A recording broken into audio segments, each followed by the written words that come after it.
on se retrouve pour la suite de la vidéo concernant mes points positifs et mes points négatifs. Premier point positif, son avancée technologique. Effectivement, la Tesla Model 3, elle possède une avancée technologique hors du commun. Elle dépasse de loin tous les constructeurs. Tous les professionnels vous le diront, elle a au moins 5 à 8 ans d'avancée technologique d'avance. Mais les constructeurs arrivent aussi très rapidement. C'est prévu, hein. Donc, mais Tesla pour l'instant est vraiment au devant de la scène.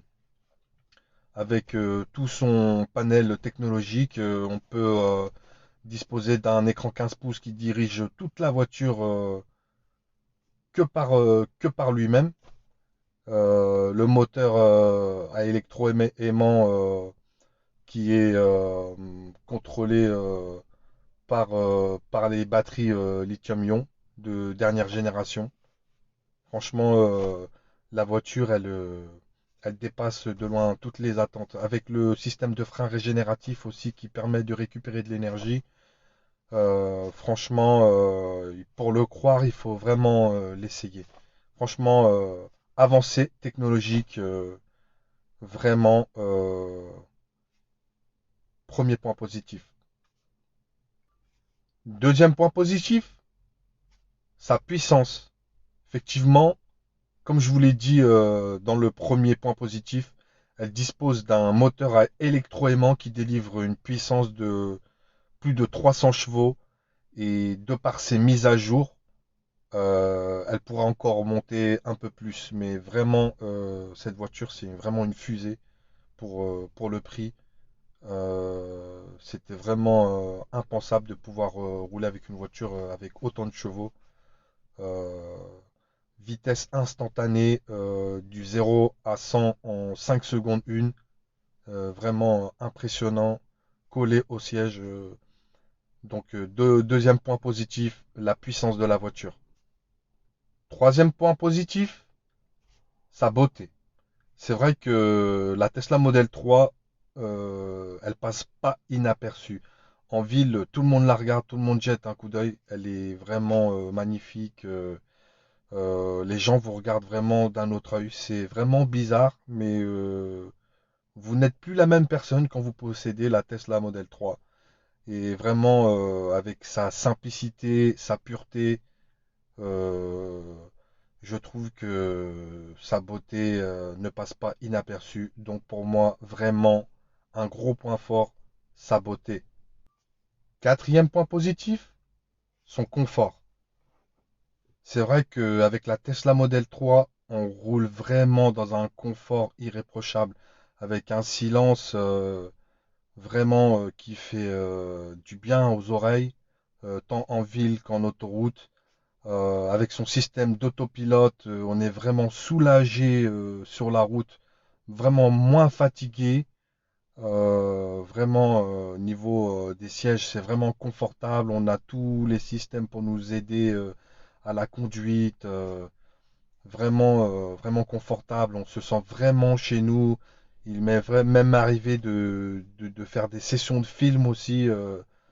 Rien qu'en me posant et regardant des films avec une qualité de son vraiment très bonne. Vraiment, quatrième point positif, le confort. Et cinquième point positif, et pas des moindres, le réseau de superchargeurs Tesla. Vraiment, c'est la cerise sur le gâteau parce que aujourd'hui, avec ce réseau de superchargeurs, on roule sereinement en Europe et même, je dirais, dans le monde entier. Tesla a pris de l'avance. Les réseaux de superchargeurs sont vraiment bien dispatchés avec un tarif vraiment alléchant comparé à certaines autres sociétés dont je ne citerai pas le nom. Mais Tesla vraiment a fourni un service qui fait que nous, usagers de Tesla, sommes vraiment très bien servis. Donc, gros point positif, le réseau de superchargeurs Tesla. Premier point négatif, la recharge. En effet, la recharge, c'est vrai qu'elle est plutôt rapide pour les gens qui utilisent de l'électricité en termes d'énergie pour les automobiles. Mais c'est vrai que pour une personne qui a l'habitude d'utiliser un thermique, le temps de recharge, souvent sur des longs trajets à hauteur de 2, 3, voire 4 arrêts, augmente la durée du trajet. Et souvent, ce qui est ressorti avec mes copilotes et mes copassagers, c'est que c'était un peu plus long que d'habitude par rapport à une voiture thermique. Donc, ce qui ressort le plus, c'est le temps d'attente de la recharge, malgré que c'est un temps vraiment très bien travaillé, très infime, une vingtaine, une trentaine, voire une quarantaine de minutes pour chaque recharge, mais ça agrandit quand même le trajet et donc ça reste un inconvénient pour les personnes qui sont encore sceptiques. Donc, premier défaut, la recharge. Deuxième point négatif, la livraison. C'est vrai que lors de ma livraison, je ne me suis pas vraiment aperçu de l'état global de la voiture. Je parle pas de la livraison en termes d'accueil, parce qu'on a été vraiment bien accueillis. Je parle plus de la livraison du matériel, du véhicule en lui-même.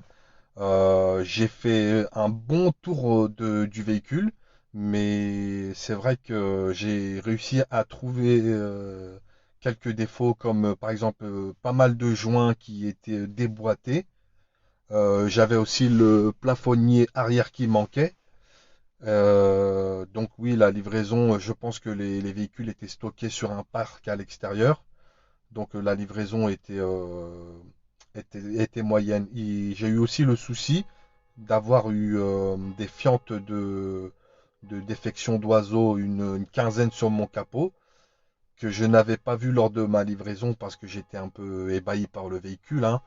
Et donc, avec les reflets du soleil, plusieurs semaines après, je m'en suis aperçu.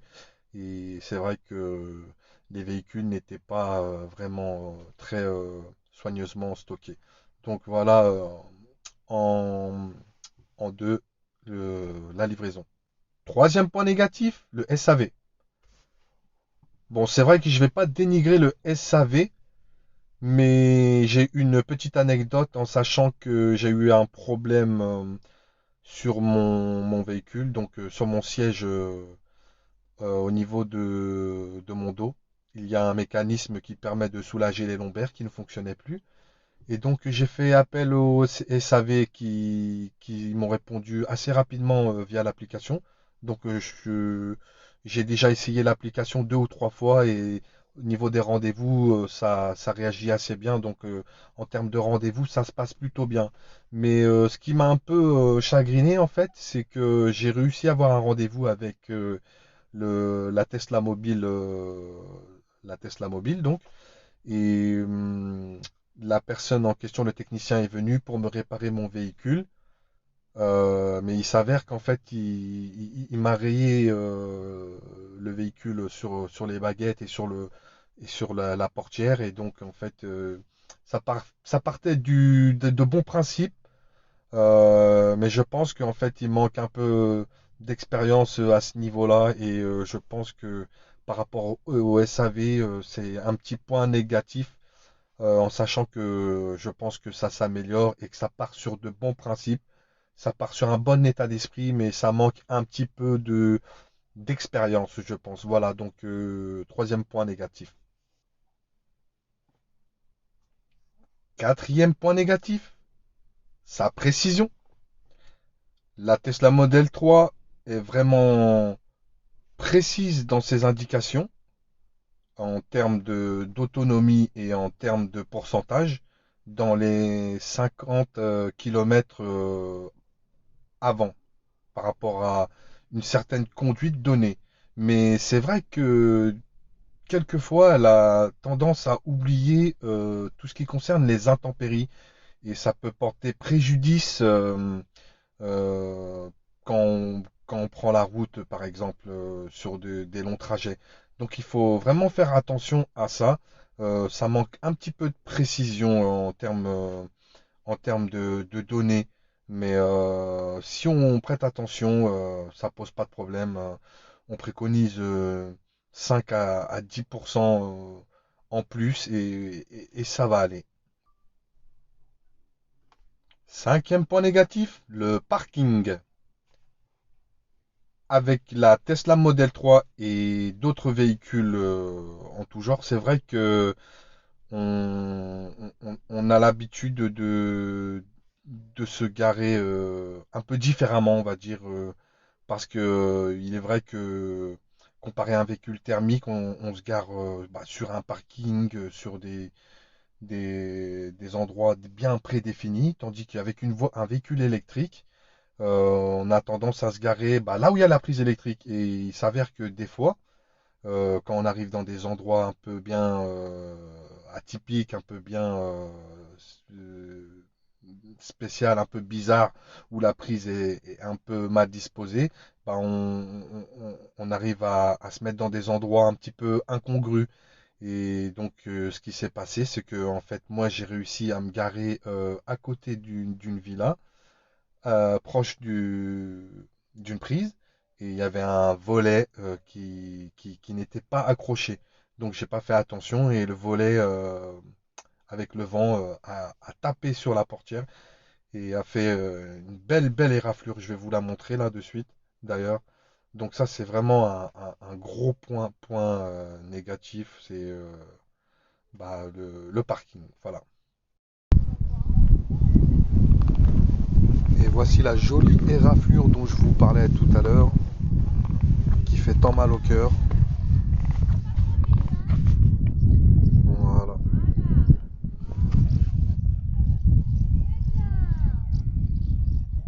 Et donc voilà. Point négatif numéro 5, le parking.